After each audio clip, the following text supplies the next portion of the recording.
hidayatika kama nawwartal arda binuri syamsika. Allahumma nawwir qulubana binuri hidayatika kama nawwartal arda binuri syamsika bi rahmatika ya arhamar rahimin. Rabbana zidna ilma warzuqna fahma.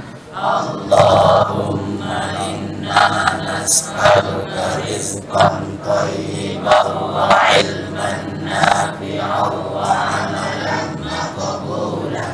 Amin. Nawaitu ta'alluma li'i'la'i kalimatillah.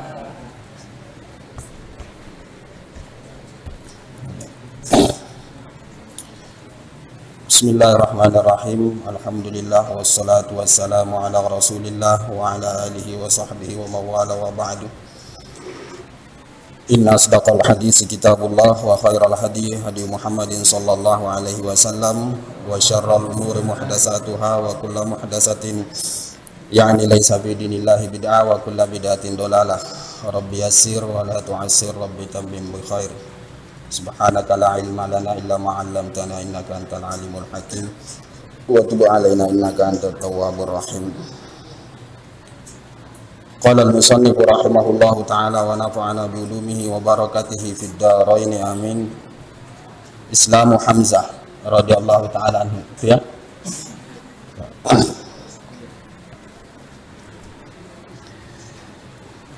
Summa qala wa kana ba'du idha'ihim hadza sababan li islami ammihi Hamzah bin Abdul Muttalib. Oke. Silahkan, siapa mau baca? Hah? Siapa mau baca? Bisa? Bisa deh? Siapa namanya? Fauzi. Majid nih. Silahkan. Bismillahirrahmanirrahim.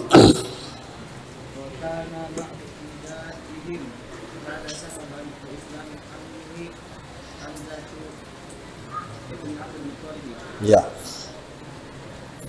Wa kana ba'du idzaihim, dan adalah sebagian penganiayaan mereka orang-orang kafir terhadap Rasul sallallahu alaihi wasallam.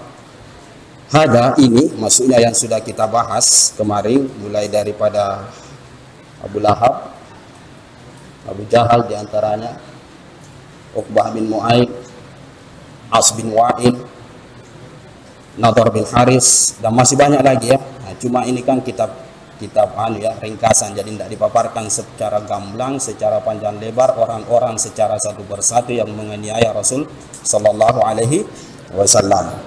Ya. Wa kana ba'du idzaihim hadza, dan adalah sebagian penganiayaan mereka orang-orang kafir yang ini sababan, merupakan sebab li islami ammihi, bagi keislaman pamannya Rasul sallallahu alaihi wasallam yang bernama Hamzah ibni Abdul Muttalib. Jadi penganiayaan orang-orang kafir Quraisy terhadap Rasul sallallahu alaihi wasallam itu justru yang membangkitkan giraf paman Rasul sallallahu alaihi wasallam sekaligus saudara sesusuannya yang bernama Hamzah, yang kemudian digelar oleh Rasul sallallahu alaihi wasallam atas penyampaian malaikat Jibril sebagai Asadullah wa Asadu Rasulillah. Ketika beliau meninggal, datang malaikat Jibril menyampaikan dari Allah Subhanahu wa taala di medan Uhud bahwa paman beliau itu dicatat pada penghuni 7 lapis langit sebagai Asadullah. Jadi di langit beliau terkenal sebagai singanya Allah Subhanahu wa taala, atau singa padang pasir, dan singanya Rasul sallallahu alaihi wasallam, sekaligus melegitimasi, sekaligus menetapkan status beliau sebagai Sayyidus Syuhada, pemimpinnya para orang yang mati syahid, pamannya Hamzah Abdullah. Oke. Penganiayaan itu yang kemudian menjadi sebab Hamzah masuk Islam. Seperti apa ceritanya? Terus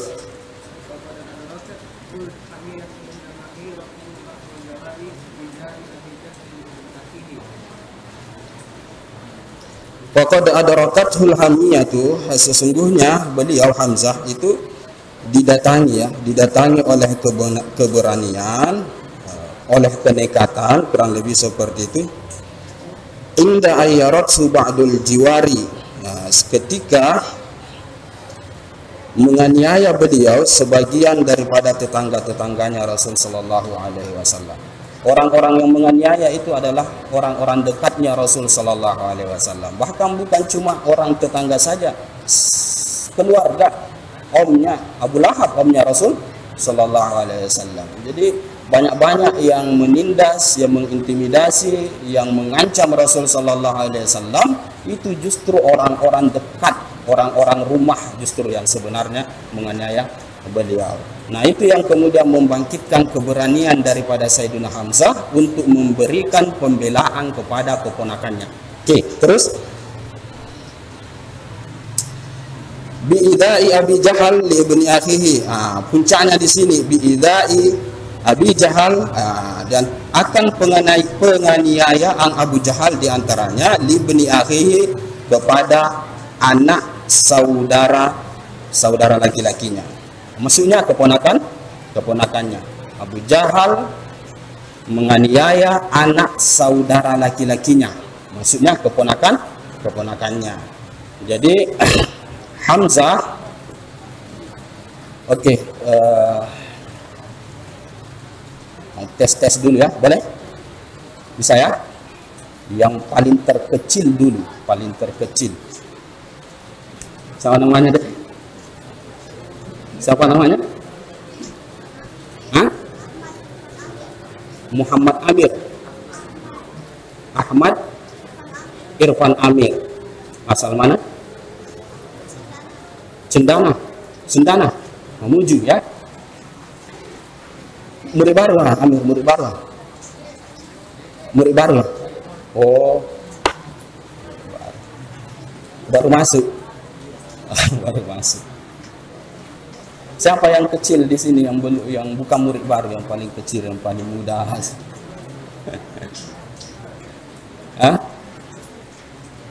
Yang paling muda, paling kecil, tapi sudah satu. Yang mana? Yang mana?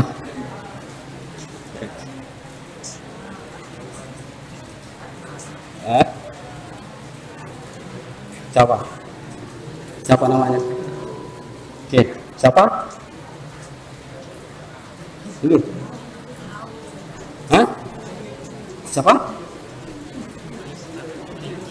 Mudir? Muflih. Baca apa Muflih?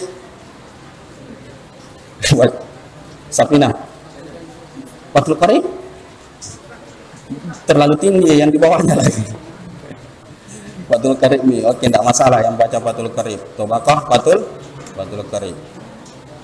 Rasul sallallahu alaihi wasallam punya paman bernama Sayyidina Hamzah. Kita sedang berbicara beliau pamannya. Berarti saudara yang dimaksud ibna akhi, anak saudara laki-lakiku. Siapa yang dimaksud? Oh, anda tahu Fathul Qarib ini bacanya, enggak tahu.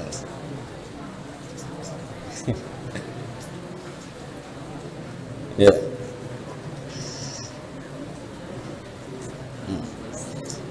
Hamzah begini, saya ulangi lagi ya. Hamzah meradang, bahasa kasarnya. Hamzah kemudian bangkit semangatnya, girohnya dalam membela Rasul sallallahu alaihi wasallam. Karena di sini di kitab yang mengatakan karena puncaknya ya, klimaksnya penganiayaan Abu Jahal kepada anak saudara laki-lakinya. Siapa yang dimaksud anak saudara laki-lakinya?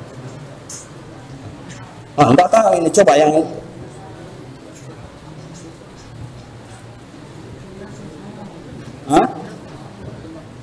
ya jelaslah Rasul. Siapa? Coba sekarang suaranya apa? Abdullah. Oke. Ya, kemudian yang baru dulu, yang baru.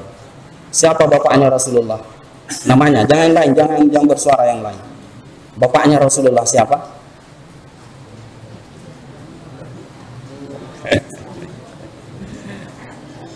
Abdullah tahu ya?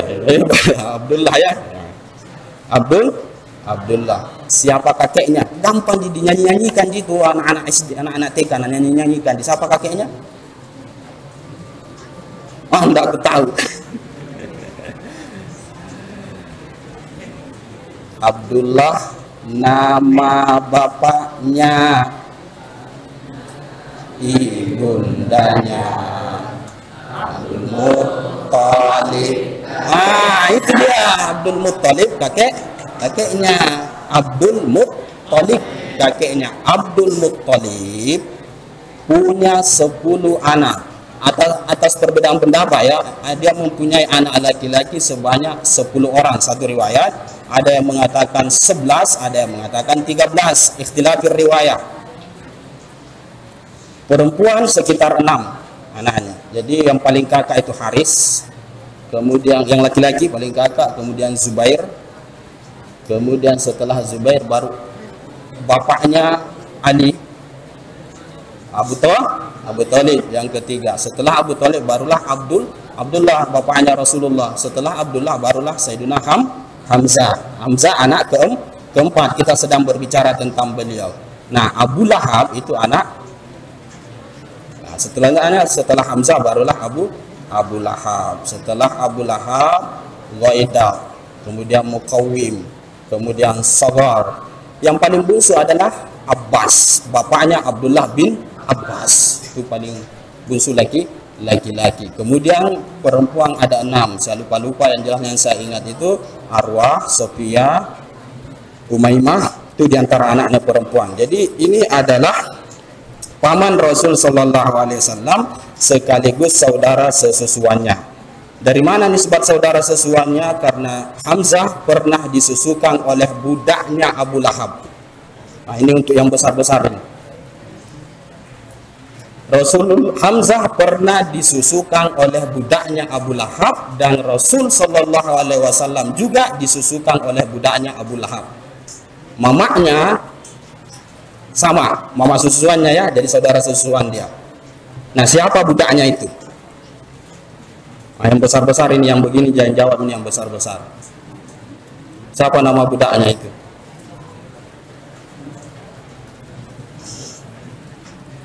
Sembarang mau yang mewakili di situ, yang mau dari yang belakang yang berteriak silahkan saja.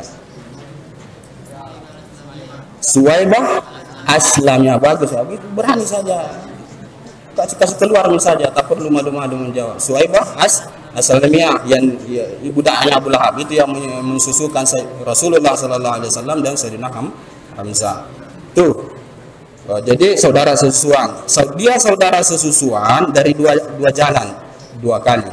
Nah, yang kedua adalah Hamzah pernah juga disusukan oleh Halimatus Sa'diyah. Rasul Sallallahu Alaihi Wasallam juga disusukan oleh Halimatus Sa'diyah. Itu dimuat di dalam kitab Rahikul Maktum. Jadi dia saudara sesusuan dari 2 jalur, Suwaibah dan Halimatus Sa'diyah.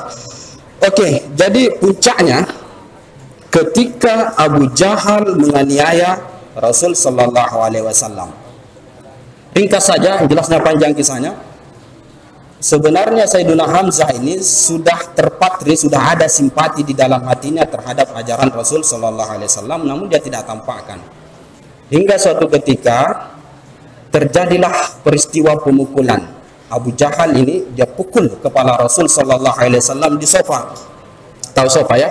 Naik haji sofa Marwah itu di sofa. Nah, di situ dipukul kepalanya Rasul Sallallahu Alaihi Wasallam. Dalam riwayat dikatakan sajja syadidan, sampai parah sekali itu di kepala Rasul Sallallahu Alaihi Wasallam, berdarah kepalanya di sofa. Nah, pulang Rasul Sallallahu Alaihi Wasallam setelah terjadi perdebatan sebelumnya dengan Abu Jahal. Ya, Rasul diam saja pada saat itu. Ketika dibentak sama Abu Jahal, dicaci maki, dia diam saja di sofa. Tapi Abu Jahal tidak puas, dia ambil batu, dia pukul kepala, langsung pecah. Pulang ke siang Rasul Sallallahu Alaihi Wasallam, Abu Jahal pun menuju ke Ka'bah. Biasa kalau dia sudah melakukan hal-hal yang tidak baik, dia sombong, dia paparkan, dia ceritakan kepada teman-temannya yang sedang berkumpul di Ka'bah. Nah, pada saat itu kemudian datang Sayyidina Hamzah dari berburu. Sayyidina Hamzah ini punya keahlian dan dia punya hobi memanah. Dia punya keahlian dalam memanah, hobinya juga berburu. Jadi dia pulang berburu dan kebiasaan dia kalau dia pulang dari perburuan, dia tidak langsung ke rumahnya. Dia pasti tawaf dulu di Ka'bah. Oke. Sana dia tawaf.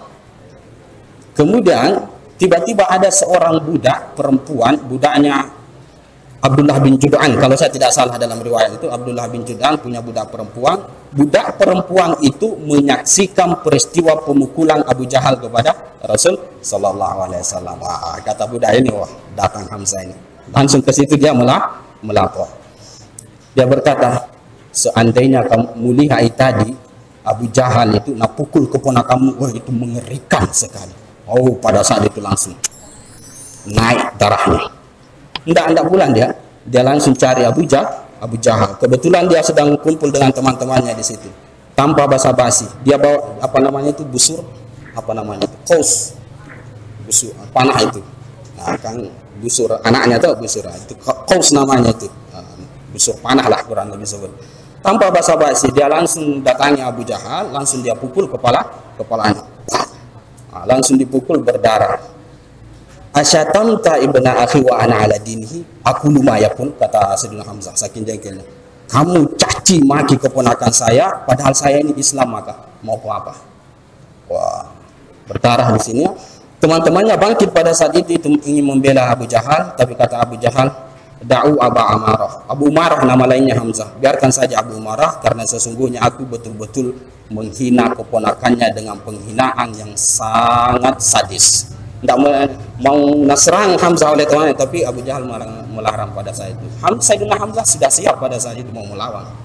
Nah, tapi tidak jadi perkelahian. Nah, itu sejarahnya. Kemudian Sayyidina Hamzah pulang kepada Rasul Sallallahu Alaihi Wasallam menghadap, kemudian diberikan nasihat. Pada saat itulah dia ucapkan 2 kalimat syahadat, masuk Islam. Oke, bi'izai Abi Jahal, dengan penganiayaan Abu Jahal ibni akhihi kepada anak saudaranya, fatawajjaha ila dalika, terus ya fatawajjaha ila dalika syaki, dia pun menghadap kepada manusia yang sial itu, maksudnya Abu Jahal asyaki yang dimaksud adalah Abu Jahal. Dia pun menuju ke sana, wa ghadabahu wa sabbahu, dan dia pun memarahinya, wa sabbahu, dan mencaci makinya. Jadi terjadi perdebatan antara Sayyidina Hamzah dengan Abu Jahal ketika sudah dipukul kepalanya itu. Oke, waqala, dan beliau berkata Sayyidina Hamzah, kaifa tasubbu Muhammadan wa ala dinihi. Ini dia, bagaimana engkau mencaci maki Muhammad sedangkan aku sudah berada dalam agamanya. Maksudnya itu ya bahasa menantang. Muhina keponakanku, muhi caci maki keponakanku, sekarang saya sudah masuk Islam, kamu mau apa? Kurang lebih seperti itu. Melawan Islam maka sekarang. Nah, ternyata dia tidak melawan pada saat itu. Terus ya, summa anarallahu basiratahu, kemudian Allah pun menerangkan basirahnya, hatinya, binuril yakin, akan cahaya keyakinan, hatta sara min ahsanin nasi islaman, hingga dia menjadi manusia yang paling baiknya Islamnya, yaitu Sayyidina Hamzah. Tidak pernah alpa dalam peperangan, setiap perintah Rasul Sallallahu Alaihi Wasallam pasti diikuti. Nah, cuma ya tidak banyak peperangan yang dia ikuti karena beliau meninggal pada perang Uhud. Berbeda dengan sahabat-sahabat seperti Sayyidina Umar dan lain sebagainya, itu banyak sekali peperangan yang dia ikuti karena beliau boleh dikata hanya 2 pertempuran saja. Satu perang Badar, dia ikut atas arahan Rasul Sallallahu Alaihi Wasallam. Yang kedua perang Uhud. Ada satu di antara perang Badar kalau saya tidak salah dengan perang Uhud, tapi tidak terjadi pertempuran pada saat itu. Ada sudah berhadapan pasukan Muslim dengan pasukan kafir, tapi tidak jadi pertempuran. Yang dia ikuti adalah perang Badar dan perang Uhud. Jadi dia ikut, Islamnya bagus. Pokoknya apa yang perintahkan Rasul Sallallahu Alaihi Wasallam dia ikut. Terus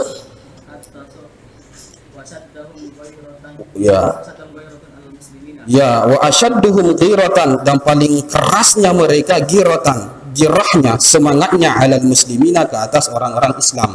Kalau ada orang-orang Islam yang ditindas, dia yang paling lebih duluan untuk melawan. Nah, itu maksudnya girah. Nah, kalau yang sudah berkenaan dengan Rasul sallallahu alaihi wasallam, dengan ajaran Islam dilecehkan, dia paling cepat bangkit. Nah, wa aqwahum syakimatan ala a'da'iddin, dan paling kuatnya mereka perlawanan, paling kuatnya orang Islam perlawanannya yaitu Hamzah ala a'da'iddin, ke atas musuh-musuh agama, hatta sehingga sumia, beliau dinamakan Asadallah, ya, singa Allah. Nah, itu gelar beliau yang disampaikan oleh malaikat Jibril ketika turun pada perang Uhud. Nah, jadi memang keberaniannya luar biasa. Paling kuat. Bahkan dalam perang Uhud itu 30 orang dalam riwayatnya, 30 orang yang dibinasakan sendiri saja oleh Sayyidina Hamzah. Sebelum perang Uhud, perang Badar terjadi. Perang Badar itu singkat saja, yang jelasnya sudah berhadapan pasukan muslim dengan pasukan kafir. Pada saat itu yang maju di orang kafir itu ada 3 orang, Utbah, Syaibah, 2 bersaudara, sama ada satu namanya saya lupa namanya. Ada 3 orang itu orang kafir. Mubarazah itu apa ya, duel pada saat itu. Ada 3 orang maju, sombong pada saat itu. Mana gini orang-orang Islam ini, mana maju beberapa orang, ada sekitar 3 orang maju, tapi prajurit. Saking sombongnya Syaibah dan Uqbah ini, dia mengatakan, jangan yang prajurit yang begini, yang selepel dengan kami, pembesarnya, panglimanya itu suruh maju. Kata saking sombongnya pada perang Badar, yang besar-besar yang selepel dengan kami, kalau ini prajurit kecil saja. Coba yang berusaha, para pemimpin, tokoh dan lain sebagainya, kalau perlu dari keluarga kami sendiri. Kan ini keluarganya sendiri ya, cuma bedanya satu kafir, satu Islam. Kalau bisa yang dari keluarga kami sendiri, yang paman kami, kata siapa? Kata Rasul sallallahu alaihi wasallam, Hamzah, Ali, Ubaidah maju. Maju yang 3 orang itu.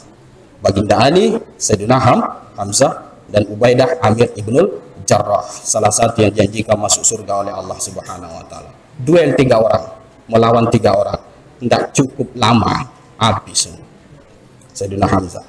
Cuma yang satunya itu, kalau Utbah dengan Utbah dengan Syaibah itu gampang sekali, tidak lama saja dibunuh oleh Hamzah dan Baginda Ali. Tapi yang satunya kewalahan, kasihan. Nah, cuma akhirnya dibantu oleh Sayyidina Hamzah bertempur pada saat itu, habis kalah orang kafir. Oke, singkat cerita, lama berselang terjadi lagi perang Uhud. Disitulah beliau meninggal. Perang Uhud itu dalam riwayatnya dikatakan sampai 30 orang pembesar daripada orang-orang kafir itu hanya Sayyidina Hamzah saja sendirian. Di perang Badar dia menggunakan 1 pedang, sementara di perang Uhud dia gunakan dua pedang. Pernah lihat main Mobile Legends enggak? Itu kan seru. 2 pedang dia pakai waktu perang Uhud. Bahkan dalam riwayat dikatakan itu yang jadi pusat perhatian di perang Uhud 1 orang saja. Siapa? Sayyidina Hamzah. Saking hebatnya itu di situ. Dia jadi pusat perhatian pada saat itu. Bahasa kita starringnya lah, toloknya lah, kurang lebih seperti. Namun nasib berkata lain. Beliau meninggal pada saat itu. Kenapa? Ya itu pun meninggalnya bukan meninggal secara jantan, dia ditipu kasihan. Ya diserang dari belakang, bukan duel. Kalau mau duel enggak kalah dia berani. Cuma dari belakang dia ditombak oleh seorang budak yang bernama Wahsy bin Harb, budak Habasyah. Wahsy bin Harb.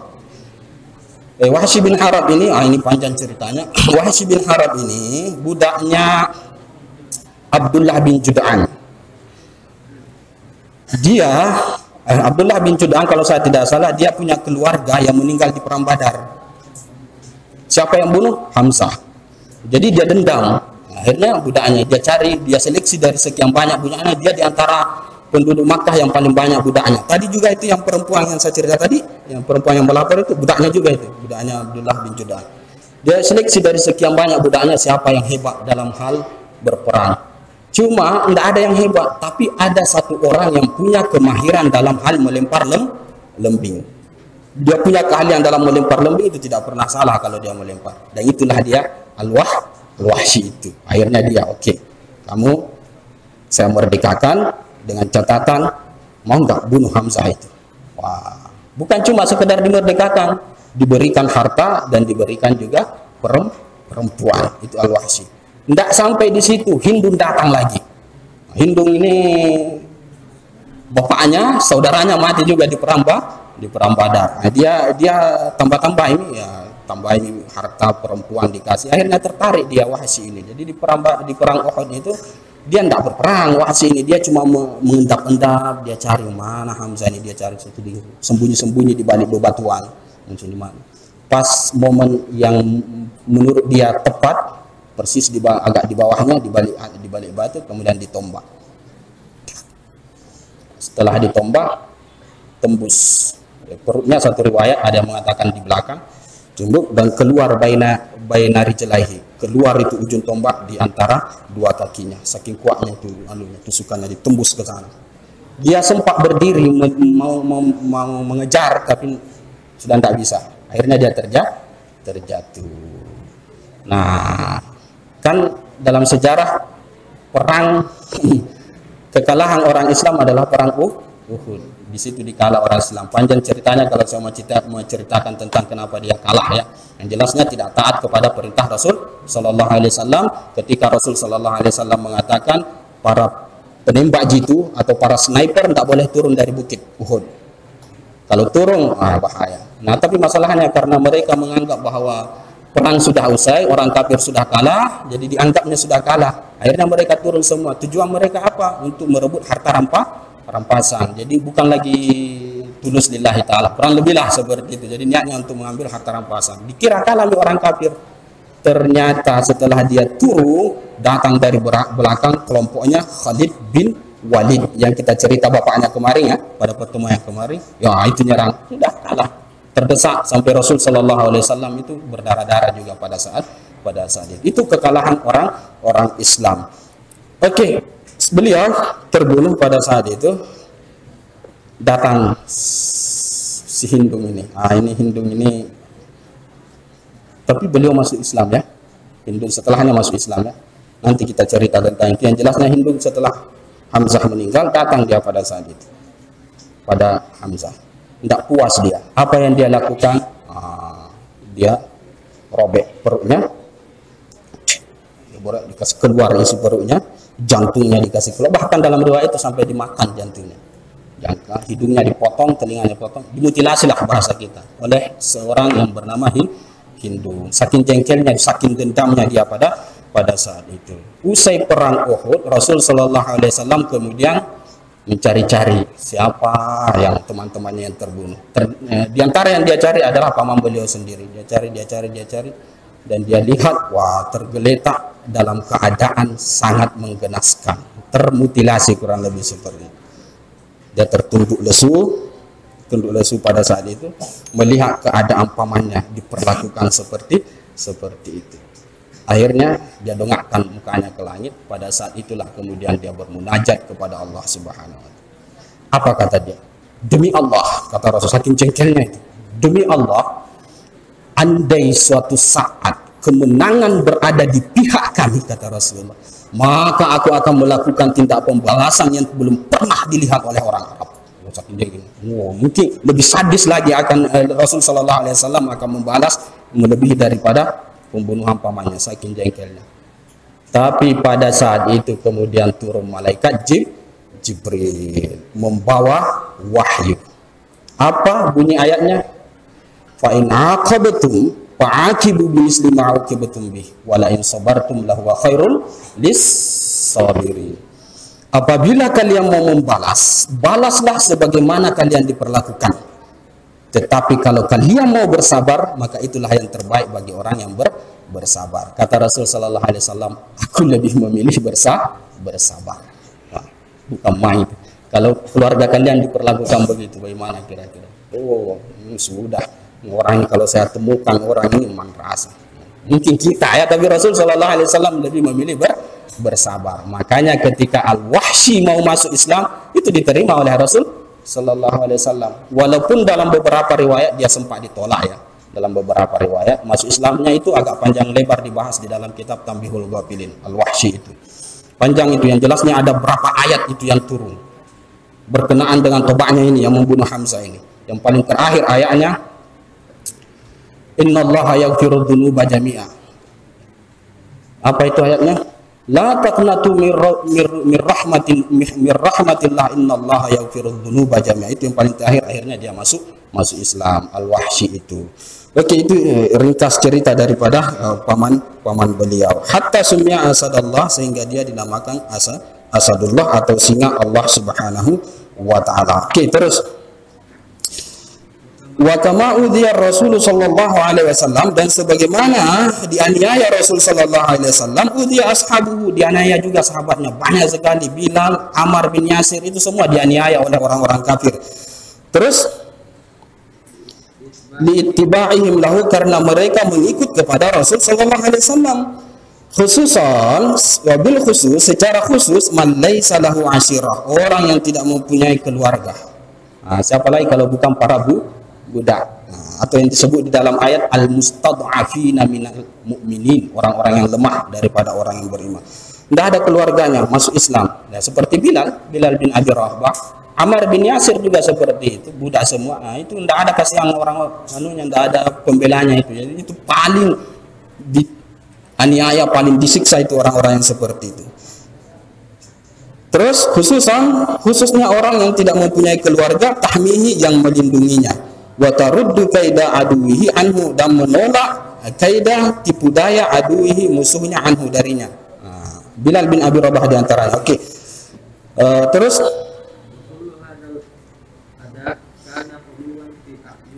ya, wa kullu hadza, dan semua ini, penganiayaan ini, kullu hadzal adza kana halwan fi a'yunihim, itu merupakan kemanisan, manis di mata mereka. Penganiayaan, penindasan itu, kalau iman sudah bertapan, itu tidak ada artinya, tidak terasa pahit, tidak terasa susah, tapi justru terasa manis. Pukul maka, siksa maka, justru itu yang mereka inginkan. Kalau iman sudah bertapak di dalam hati. Jadi halwan fi a'yunihim itu manis di mata mereka, madama fihi ridallah, selama ada di dalamnya ridha Allah Subhanahu wa taala. Oke, terus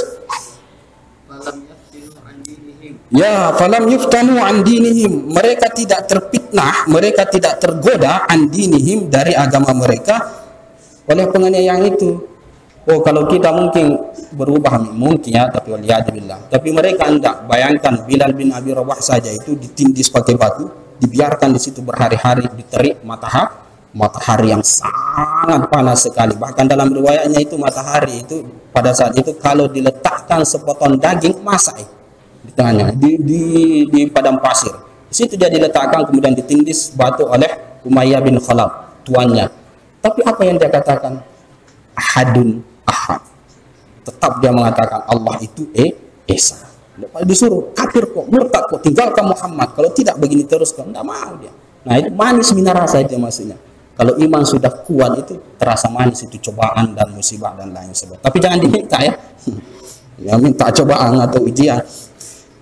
Oke, bal sabbatahumullahu, bahkan Allah menetapkan mereka hatta atamma amrahu, sehingga Allah sempurnakan perkaranya. Allah sudah luaskan orang-orang Islam, ya, keislaman, ala aidihim, di atas tangan-tangan mereka. Terus wasaru muluk, ya, kanu mustad'afina, wasaru, dan mereka sampai mereka menjadi para raja, bahasa kasarnya para raja yang ada di muka bumi, ba'da an kanu mustad'afina, setelah mereka itu lemah. Sampai Allah sempurnakan perkaranya, Islam sudah jaya, Islam sudah meluas. Nah, justru terbalik keadaannya. Orang-orang yang sombong yang dulu menentang itu, justru mereka lagi yang tertindas, mereka yang terhina, orang-orang Islam lagi yang di atas. Nah, karena jaya nih. Nah, oke. Kama qala jalla, terus jalla dzikruh, sebagaimana berkata Allah Subhanahu wa taala, jalla dzikruh itu Allah ya, gelak anunya. Jalla dzikruh, yang mulia penyebutannya, maksudnya Allah, di suratul Qasas, di dalam surah Al-Qasas, wa nuridu an namunna 'alal ladzina stud'ifu, dan kami inginkan untuk memberikan anugerah kepada orang-orang yang dihina, orang-orang yang dilemahkan di muka bumi, wa naj'alahum a'immatan, dan kami jadikan mereka sebagai pemimpin. Nah, wa naj'alahumul warisin, dan kami jadikan mereka sebagai pewaris daripada kekuasaan pada saat itu. Bahkan dinasti terbesar seperti Paris, Romawi itu runtuh di tangan pasukan orang Islam. Tidak ada kejayaan orang-orang kafir yang kekal. Jadi itu dibuktikan oleh Allah Subhanahu wa taala melalui baginda Umar, Abu Bakar, Utsman, dan seterusnya sampailah kepada dinasti Utsmani. Oke, wa qad haqqaqa ma arada, dan Allah membuktikan ma arada, apa yang dia inginkan terbukti. Sampai kepada dinasti Utsmani. Setelah dinasti Utsmani runtuh, sudah kira-kira jaya nggak Islam sampai sekarang? Versi kalian ya. Dibuktikan, bukti Allah buktikan apa yang dia janjikan di dalam Al-Quran itu ternyata benar. Islam kemudian menjadi jaya besar sampai ke Eropa, meluas ke benua-benua lain. Dalam sejarah dicatat dinasti terakhir adalah Utsmani. Setelah hancur itu sudah Islam kemudian pecah belah, bukan lagi tidak bersatu lagi. Negara sana dihancurkan, negara yang lain Islamnya, negara lain itu diam-diam saja. Begitu. Tidak bersatu, kurang lebih seperti itu. Tapi tenang saja, jangan risau, jangan takut. Kenapa Islam begini? Irak dihancurkan, Libya dihancurkan. Kenapa Arab Saudi diam-diam? Kenapa Iran diam-diam? Padahal sama-sama Islam. Jangan risau, jangan takut. Jangan sampai terbayang lama-lama hancur ini dan lain sebagainya. Tak perlu takut. Karena ada janji Allah Subhanahu wa taala, kelak di hari kemudian, nanti mendekati hari kemudian akan dilantik seseorang yang kembali menegakkan kejayaan Islam, yang akan menegakkan kejayaan Islam, dan dia adalah Al-Imam Al-Mahdi Al-Muntadhar, Imam Mahdi yang ditunggu. Oke, habis. Apa lagi tuh? Wa minal ladzina udu billahi, dan termasuk orang yang dianiaya di jalan Allah adalah Bilal bin Abi Rabah. Itu kita bahas pada pertemuan yang akan datang. Subhanakallahumma bihamdika asyhadu an la ilaha illa anta astaghfiruka wa atubu ilaik.